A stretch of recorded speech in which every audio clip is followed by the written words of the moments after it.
자, 제가 문 정권이 결국 경제를 붕괴시키고 갈 거다 그랬습니다. 근데 어제 댓글을 보니까요, 어제 오후에요, 문 정권이 그렇게 빨리 망가지지는 않는다. 권력이 있으니까 버티는 힘이 있다. 부동산도 그렇게 빨리 떨어지지는 않는다. 몇 년에 걸쳐서 조금 떨어질 거다. 이렇게 말들을 합니다. 물론 그렇게 말하는 사람이 맞을 수도 있고 제가 맞을 수도 있습니다. 그건 누구나 다 완벽하게 예측은 할 수 없지요. 문제는 뭔가 하면 사회주의적 통제 경제가 아닌 상황에서 지금 중국의 경제에서 1인당 GNP 그리고 GDP 성장률 그리고 중국의 부채 또 숨겨진 그림자 부채 그리고 중앙과 지방정부 중국의 공사의 부채 그리고 중국의 실업률 중국의 빈곤율 등 이런 통계들을 누가 알겠습니까? 처음부터 끝까지가 전부 다 조작되어진 가짜라는 것은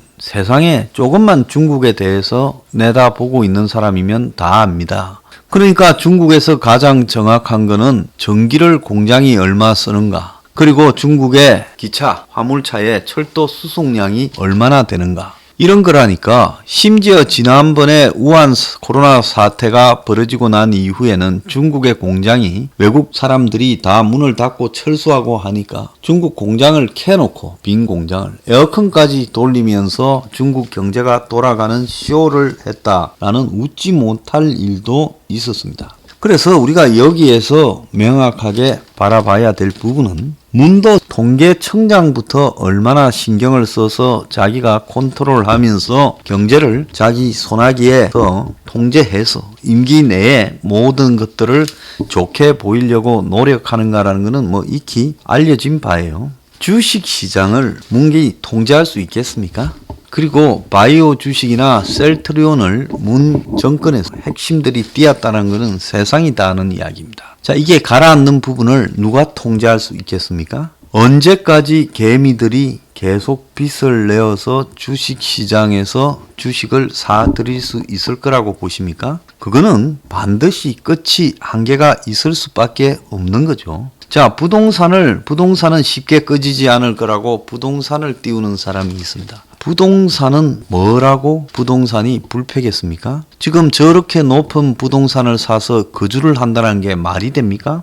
20억, 25억, 30억 되면요, 그걸 사지 말고 차라리 이 호텔에 들어가서 사는 게 낫지요. 그러지 않습니까? 세계 최고 수준의 저 부동산 가격이 대한민국에서 유지된다? 이걸 무슨 강남이라는 아주 공급이 부족한 희소 가치라고 운운하고 공급만 마치 많이 하면 부동산이 가라앉을 것처럼 이야기합니다. 투기는요, 공급을 많이 해도 발생합니다. 노무현 시대에 얼마나 많은 공급을 해대했습니까? 부동산 투기가 없었습니까? 개나 소나 시행업 한다고 쫓아다녔습니다. 그래서요, 공급이 부동산을 없애는 게 아니라는 겁니다. 문 정권은 주식 가격의 폭락을 막을 능력이 없고요. 부동산이 올해 1년 안에 어떤 방향으로 갈지 주식이 터지면 부동산도 몇 달 안에 따라서 터질 수밖에 없다는 겁니다. 그건 뭐 때문에 그러냐? 케인즈가 사람이 경제적인 선택을 할 때 가장 먼저 고려하는 것은 합리적인 선택보다 야성적 충동이라고 말했습니다.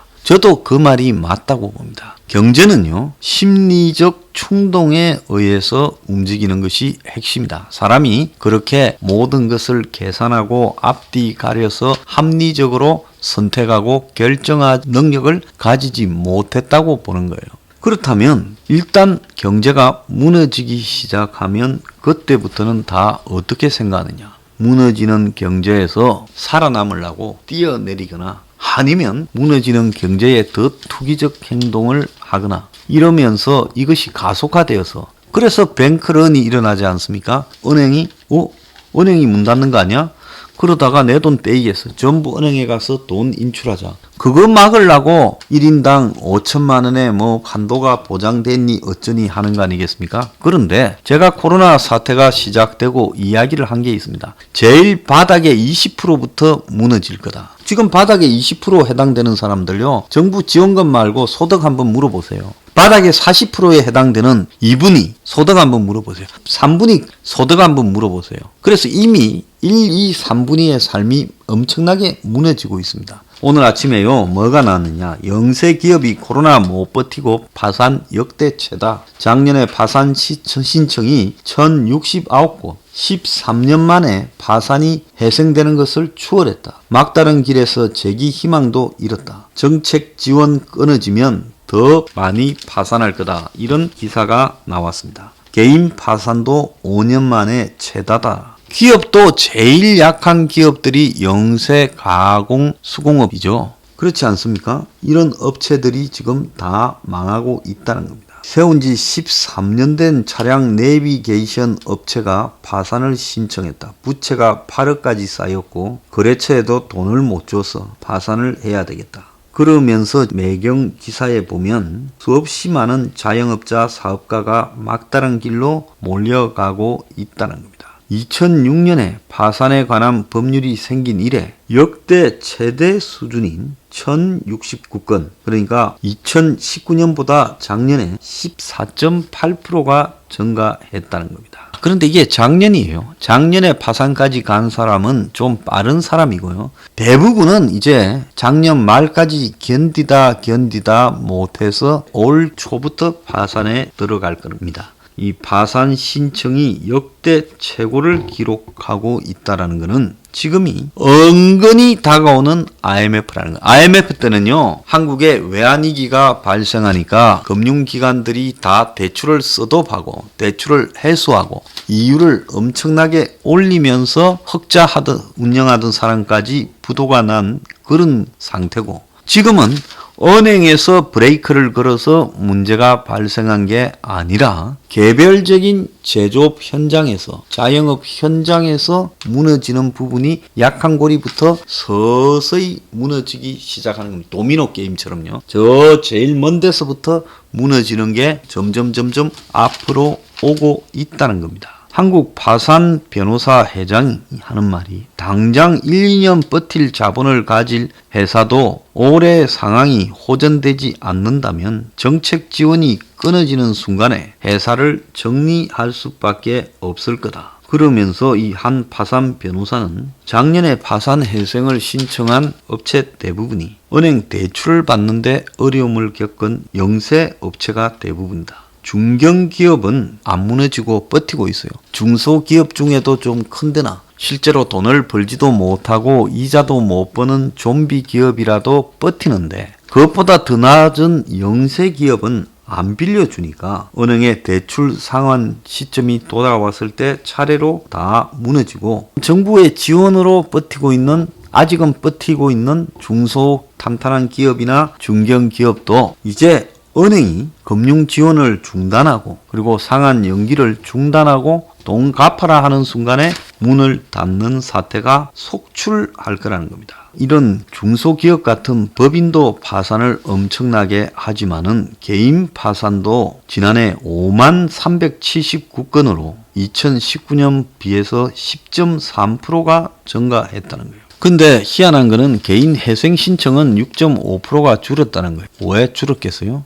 파산하고 난 뒤에 회생할 여력이 없으니까 회생보다 파산을 신청하는 사람들이 더 많은 회개한 모습이 나오고 있다는 겁니다. 그러니까 소득 절벽에 내몰린 개인들이 이만큼 늘어났다는 겁니다. 자영업자들이 거의 문을 닫아가고 수익이 급감하고 무급휴가가 장기화되고, 그러니까 소득이 사라졌으니까 써야 될 돈은 빚을 땡겨가 쓰다가 빚이 안 나오니까 파산으로 직행하는데, 회생 신청을 하려면 내가 벌어서 얼마라도 갚아야 되는데 그걸 갚을 여력이 없으니까 회생 신청이 안 된다는 거예요. 그래서 이거는 경제 사정이 확실하게 안 좋아졌다는 걸 반영하는 징조라는 겁니다. 그래서 소득이 없으면 개인 회생 신청을 할 수 없기 때문에 파산 면책 신청을 할 수밖에 없다는 거예요. 그러니까 회생을 선택하지 못하고 파산을 선택한다는 겁니다. 자, 어제가 코로나 발생 1년이었는데요. 생계난에 몰린 상인들이 이제 그냥 이래주거나 저래주거나 마찬가지라고 반발하거나 분노해서 들고 일어나고 있습니다. 조금 완화해서 영업을 하라다가 또 격상해서 문을 닫아놨다가 영업 제한을 하라 이렇게 하니까 이제 이 사람들 중에 다수는 과태료를 미기려면 미겨라 그냥 문을 열고 버티겠다 이렇게 지금 가고 있는데요.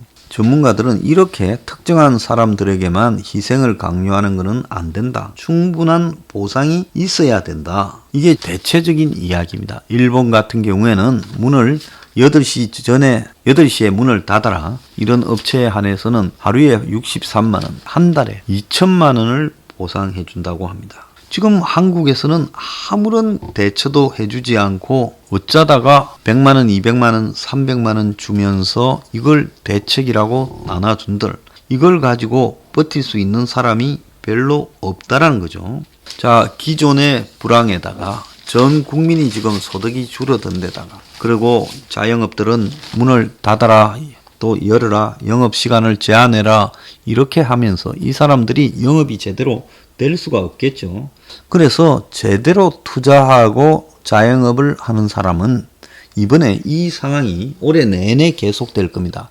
백신에 너무 희망 가지지 마세요.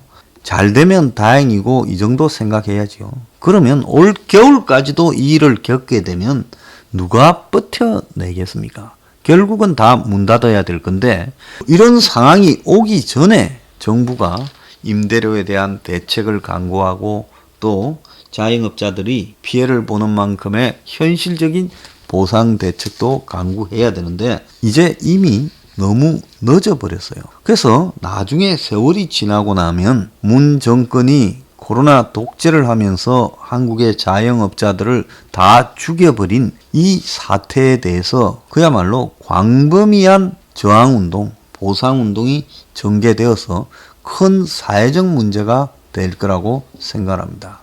자, 이제 요즘 심각성을 좀 느꼈는지 실제 피해액만큼 보상해주게 어떻게 해보자 하는데요. 자, 처음부터 돈을 나눠 가질 게 아니라 그렇게 갔어야 되는데 이 와중에도 4차 재난지원금은 전 국민들한테 또 100만 원씩 주겠다고 하니 이제 이것이 자영업자도 망하고 그거 나눠 먹는 국민들도 속이 편하지 않은 솔직히 먹고 얹히는 그런 상황이 초래될 것 같습니다.